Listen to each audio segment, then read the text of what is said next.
கொள்கையே இல்லாம சட்டமன்றத்தில் ஒருத்தர் தூங்கிட்டு இருக்காரு. அவர் பேர் துணை முதலமைச்சரா. அவருக்கு ஒருத்தர் பேசிட்டு இருக்கிறாங்க.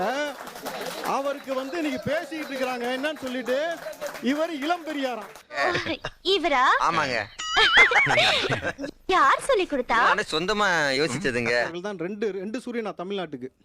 ஒன்னு கிழக்கிலிருந்து உதிக்குதான், இன்னொன்னு உதயநிதி என்ற ஒரு சூரியன் ஒருத்தர் பேசாரு.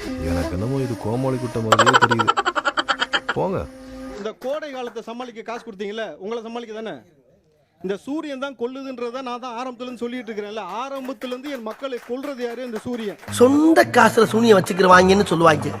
அது இதுதானா? திராவிட மாடல் ஆட்சி அப்படின்னு திமுக பதவி ஏற்றதுல இருந்து சொல்லிட்டு இருக்காங்க. இந்த ஒண்ண தாங்க 9 வருஷமா ஊருக்குள்ள சொல்லிட்டு சுத்துறா. திருவிழாவுக்கு போனாலும் இதுதான் சொல்றான், சந்தைக்கு போனாலும் இதுதான் சொல்றான். ஆனா அது என்னன்னு அவனுக்கும் தெரியாது, எனக்கும் தெரியாதுங்க. எங்களை பொறுத்த வரைக்கும் இப்ப நடக்கிறதெல்லாம் வச்சு பார்த்தா இது திராவிட மாடல் ஆட்சி இல்ல, இது பீகார் மாடல் ஆட்சி. இது தெரியாம என்னென்னமோ பேசிக்கிட்டோமே. பீகார்ல 10,000 ரூபாய் கொடுத்தாங்க வாக்குக்கு. பெண்களுக்கு பீகார்ல 10,000 ரூபாய் கொடுத்தாங்க. தமிழ்நாட்டுல 9,000 ரூபாய் கொடுக்குறாங்க. அவ்வளவுதான். நீங்க இங்க எப்படியோ அதை விட நாங்க எங்க ஊர்ல தெரியலன்னா 2 பேர்த்துக்கிட்ட கேட்டு தெரிஞ்சுங்க. 5,000 வந்திருக்கு. அதுக்கு முன்னாடி வந்துச்சா இல்லையா? உங்களுக்கு 3,000, ஜனவரிக்கு 1000, அதெல்லாம் விட்டுறீங்க. 9,000 6 வித்தியாசம் இருக்கணுமா இல்ல எங்களுக்கு அவங்களுக்கும். அதனால 9,000 கண்டு விட்டாளையா, சூச்சமத்தை கண்டு விட்டாளே. அதனால பிஜேபி வேற திமுக வேற இல்ல. இவங்க எங்களை சொல்லுவாங்க பிஜேபியின் பி டீம். நாம் தமிழர் கட்சி பிஜேபியின் பி டீம். மெயின் டீமே திமுக தான். சீரிப்பாயக்கூடிய ஒரு நாகப்பாம்புடைய விஷம் தோய்ந்த பிளவுபட்ட 2 நாக்கு இருக்கு இல்லையா, அதுல ஒன்னு பிஜேபினா ஒன்னு திமுகங்க. நீங்களா தப்பா புரிஞ்சுக்க நான் என்னடா பண்ணுவேன்? போங்கடா போய் வேலையை பாருங்கடா. அதனால சொல்றோம் திராவிட மாடல் ஆட்சி இனிமே மாறு தட்டிக்காதீங்க, பிஜேபி மாடல் ஆட்சி. அவ்வளவுதான்.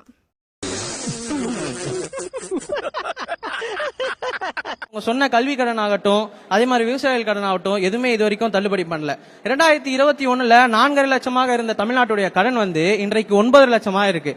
டேய் தகப்பா, இது நியாயமா? உனக்கு அடுக்குமாடா? 4 வருஷத்துல வெறும் 5 கோடி 5 லட்சம் கடன் இன்க்ரீஸ் ஆயிருக்கு. நாம என்னப்பா செய்யறது? நம்ம ஒண்ணு நினைச்சா தெய்வம் நினைக்கிறது இருக்கட்டும்டா. நீ ஏன்டா நினைச்ச? இலவசம்னு மக்களை மதிமலங்க தான் வச்சிருக்காங்களே தவிர இவங்களோட ஆட்சியில சொன்ன மாதிரி பெண்கள் பாதுகாப்பு, சட்ட சீர்கேடு எல்லாமே தடுமாறி தான் போயிருக்கே தவிர அவங்க சொன்ன மாதிரி இது வரைக்கும் வாக்குறுதியும் நிறைவேற்றல. What nonsense you are talking about me? அதே மாதிரி இப்ப கடைசியா 5,000 கொடுத்திருக்காங்க. அந்த 5,000 மகளிர் தொகையா தெரியலையா இல்ல எலெக்ஷனுக்கு வீட்டுக்கு 5,000 ரூபாய்னு எங்களுக்கு கொஸ்டினா இருக்கு. ஆஹா, சந்தேகப்பட ஆரம்பிச்சிட்டாங்களே. எலிஜிபிள் ஓட் பேங்க்ல கால்வாசி, அதாவது 4ல் ஒருத்தருக்கு இந்த மகளிர் உரிமை தொகை போய் சேர்ந்திருக்குது. ஓ, அப்படியா விஷயம்?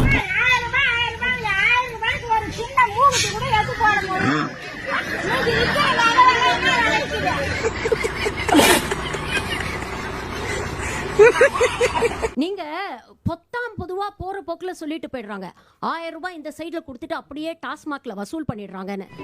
என்னென்ன வார்த்தை சொல்லணும் விவசாயம் போச்சு. ஏதாச்சும் வாய்க்கு வந்தா சொல்லி கூட நம்மளுக்கு மனசு ஒடிச்சு போகுது. அதே மாதிரி ஓட்டுக்காக காசை கொடுத்து ஓட்ட வாங்குறாங்கன்னு வாக்காளர்களை தயவு செஞ்சு அவமானப்படுத்தாதீங்க. கண்ணாடி சார் அது நம்ம மூஞ்சியா அப்படி இருக்கு. எல்லாரும் உடனே 1000 ரூபாய் தூக்கிட்டு டாஸ்மாக் பட்டம் ஓடுறாங்களா? இந்த நாட்டோட 95% வருமானமே இதானே சார். மாச கடைசியில மளிகை சாமான் வாங்குறதுக்கு எனக்கு இது பயன்படுது, பிள்ளைக்கு டியூஷன் ஃபீஸ் கட்டுறதுக்கு எனக்கு இது பயன்படுது. ஏதோ பேசுறதுக்காக நான் பேசிட்டு இருக்காத, நேரத்துக்கு கடத்தாத, நல்ல விவரமா பேசு. மருத்துவ செலவுக்கு இதை வச்சுக்கோங்க அப்படிங்கிறீங்க. நீங்க கொடுத்த வீரனை குடிச்சுட்டு குடல் சாக கிடக்குறான், லிவர் சிராசிஸ் அவனுக்கு லிவர் டிரான்ஸ்பிளான்டேஷன் பண்ணணும். 1000 ரூபாய் வச்சுக்கு நான் என்ன பண்றது? நீ கேட்ட ஒவ்வொரு கேள்வி என்ன செருப்பால் அடிச்ச மாதிரி இருக்குடா. படிக்க போன புள்ள வீட்டுக்கு திரும்ப மாட்டேங்குது, பாதுகாப்பு இல்ல. நீங்க பாதுகாப்பை கொடுக்கல. ஐயோ, ஒரு பைத்தியக்கார பைலட் மாட்டிட்டு பாடு. எப்படி சொன்னாங்கன்னு தெரியலங்க இந்த வார்த்தைய. 10 லட்சம் கோடி கடன் தமிழ்நாட்டுக்கு. அதையெல்லாம் விட்டுவிட்டு வேற எந்த மாநிலமும் அடையாத பொருளாதார வளர்ச்சியை என்னமோ சொல்றான் விஜய். இவனை பத்தி தெரியலன்னு வச்சுக்கேன், நானே கூட நம்பி இருப்பேன். பொய் இல்லையாமா. பொருளாதார வளர்ச்சியே இல்ல. எல்லா மாநிலமும் சேர்ந்து ஒன்னா சேர்ந்து உங்களுக்கு உதவி செஞ்சா கூட உருப்படாத அளவுக்கு ஒரு பொருளாதார வீழ்ச்சியை அதல பாதாளத்தில் கடத்தி கொண்டு போய் வச்சிருக்கிறது இந்த திராவிட மாடல் ஆட்சி. கிளம்ப வேண்டியதானே? அதான் துப்பிட்டில போக வேண்டியதானே? ஒண்ணும் இல்ல, சீட்டு போட்டு நான் இந்த பணத்தை சேர்த்து வச்சு என் பேரனுக்கு வந்து மோதிரம் வாங்கி கொடுத்தேன் அப்படின்னு ஒரு அம்மா சொல்லிச்சா. என்னது ஒரு பேச்சுக்கு சொன்னா உடனே நல்ல செருப்பா பிக்கிறாங்க. அதே சமயம் இன்னொரு சாரார் பெண்கள் என்ன சொல்றாங்க தெரியுமா, நீங்க எங்களுக்கு இந்த 1000 போட வேணாம், டாஸ்மாக மூடிட்டீங்கனாலே நாங்க 2000 சேமிச்சிருவோம்ன்றாங்க. அது வேலிடான ஒரு ஆர்குமெண்ட்டுங்க. அதை நான் இல்லைன்னு சொல்லவே இல்லை. டாஸ்மாக மூடணுமா அப்படின்னு கேட்டீங்கன்னா நானும் உங்க பக்கம் தான் நிக்கிறேன். அதுக்காக நானும் உங்க கூட வந்து நான் போராடுவேன். யார் நீயா? அது என்னமா அப்ப கொஞ்சம் கூட வெக்கப்படாம பேசிட்ட? இதையும் அதையும் கொண்டு போய் லிங்க் பண்ணி எல்லா 1000 ரூபாயும் நேரா டாஸ்மாக்கு போறதுன்னு சொல்றது வந்து it is a political narrative. அதை தான் வந்து தவறு அப்படின்னு நம்ம சொல்றோம். அப்படிங்களா? ரொம்ப ரொம்ப சாரி சார். அப்படிதான் பேசுவேன். அரசியல் இருக்கான்னு கேட்டீங்கன்னா அரசியல் இருக்கு. நாங்க ஒன்னும் அவியல் பண்றதுக்காக வரலங்க. அரசியலையும் சேர்த்து தான் பண்ணுவோம். பார்த்தாலே தெரிகிறது. தெரிகிறதா? ஆனா மக்கள் நலன் சார்ந்த அரசியலை நாங்க பண்ணுவோம். மக்களுக்கு எதிரான ஒரு அரசியலை என்னைக்குமே வந்து திமுக கூட்டணி கையில எடுத்தது கிடையாது. நீ உருட்டுமா, உன் நல்ல மனசுக்கு நீ தான் ஜெயிப்ப. அதான் சொல்லிட்டார்ல, உருட்டு. அப்ப அரசியல் இருக்கான்னு கேட்டீங்கன்னா ஆமா, பெண்களுடைய வாக்கு வங்கியை செக்யூர் பண்றதுக்கான ஒரு அரசியல் இதுல இருக்கத்தான் செய்யுது. இல்லையா? அதெல்லாம் இல்லையா? இருக்குடா. எங்கடா இருக்கு? இருந்தா படிக்க மாட்டேனா? ஆனா இன்னைக்கு பெண்களுக்கு ஒரு நம்பிக்கை ஏற்பட்டு இருக்கு. இந்த மாதிரி ஒரு ஸ்கீம் வரதுனால பெண்களுக்கு என்ன நம்பிக்கை ஏற்படுது? நீங்களே ஏதாவது பெட்டரா யோசிச்சு வச்சிருப்பீங்கன்னு சொல்லிருங்க.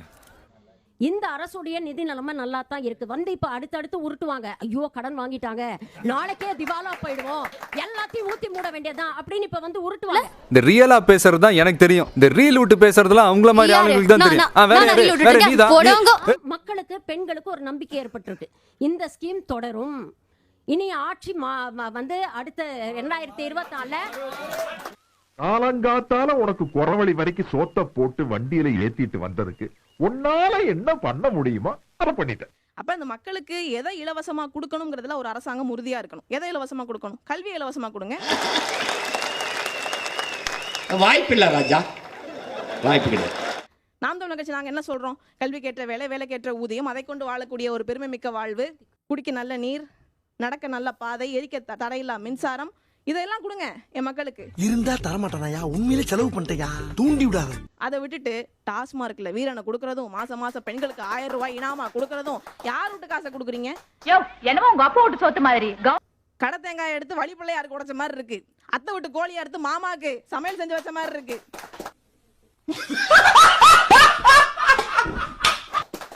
எந்த பணத்துல இருந்து செய்யறீங்க? யாருக்கு செய்யறீங்க? என்ன செய்யறீங்க? இனாமா செய்ய வேண்டிய அவசியம் என்ன? இலவசம் கொடுக்க வேண்டிய அவசியம் என்ன? அப்ப இது வாக்கு அரசியல் தானே, மக்கள் அரசியல் இல்ல. இல்ல அப்படி பச்சையா சொல்ல முடியாது, ஒரு யூகமா சொல்லலாம். அத்தியாவசிய செலவுக்கு மாசம் 1000 ரூபாயை வச்சுக்கோங்க.